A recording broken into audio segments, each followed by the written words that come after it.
So welcome to our little mini lesson on drawing using cross-hatching. For this little lesson, I've got paper, obviously. I've also used a pencil to create a step chart, and I'm using this fine liner pen. You can see it's a very fine one, and this one is a 0.05, but you could probably do this lesson also with a 0.3. Here I've drawn a little chart, and basically I've just ruled it up using the width of a ruler.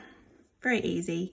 And then I've given it a step of 1 centimetre at a time. And the idea is that we're going to create a step chart from white, or our highlighting tone, through to our darkest tone. And this we can use when we're drawing with ink. It's obviously very different than drawing with lead. And with lead you can gently shade in your colours, but you can't do that with a pencil. So a really good tool to do it is called cross-hatching. So we're going to do a chart. So these are 1 centimetre apart, and you can follow along with me, or you can go to the end. At the end of the little lesson, I've also included a drawing of me doing an actual drawing using cross-hatching. This is a technique I love to do, and for those of you who have been in my art lessons, you will know that I like to create a tonal switch, and this is very similar to doing that. This is just practice though, you don't have to do this every time you draw.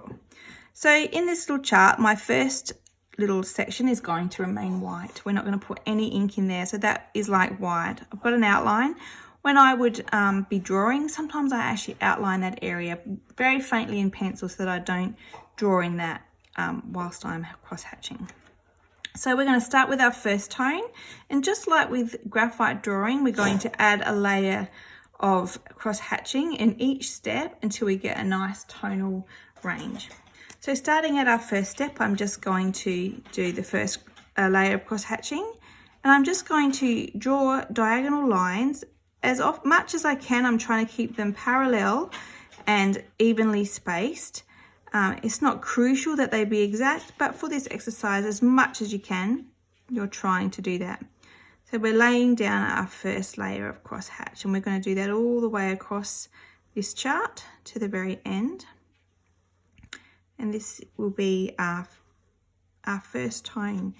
So if you were drawing a picture and you had a tone that's not white, but it does have some tone in it, but this would be where you would start. Everywhere there's tone in your picture, you would put this down as one layer of cross-hatching. We're going to go to the second step, so we're going to move one more step along, and this time we're going to do lines in perpendicular to that one. And the same thing, we're going to go all the way through. So this is like our second tone. We've got 2 layers of cross-hatching. So now we've got 3 steps, white and 2, 1. So now we're going to go across vertically on my page to go another angle. We're kind of working with the 4 angles. So we do one more step, and again we do that same thing. We keep our strokes similar distance apart, trying to keep the same amount of pressure so it's like an even line. I'm keeping my finger on here because it's going to get hard to see where we're up to soon. So now that we've done that way, we're going to go perpendicular to that stroke, which is of course horizontal now. So we're starting at this one, and we're going to go all the way across. Again, trying to keep a similar distance to what we've been doing. And then we're kind of back to where we started. We're going to go back into that first angle that we were on. And this time we want to try to, if we can, miss any of the lines we've got. You can make it a slightly different angle if you like, and we'll start at this point. So I'm making mine a slightly different angle, but still keeping everything parallel as we go out across the whole chart.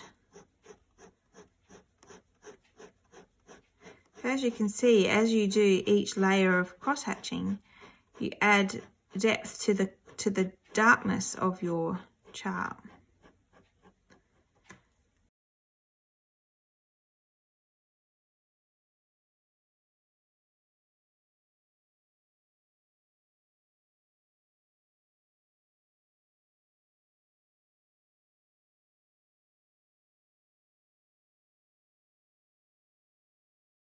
one thing that I like to do is to keep my 100% ink where I've colored it in black to the very end, and you're only going to highlight with your black the things in your picture that are definitely black. They're not a shade, it's like your darkest color, and by keeping that only for the darkest things, you will create more of a deeper depth to your picture.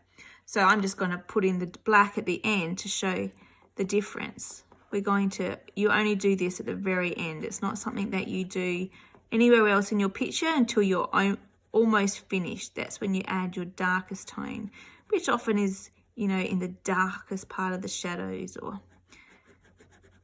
and that's where you have your darkest tone. So there you have it.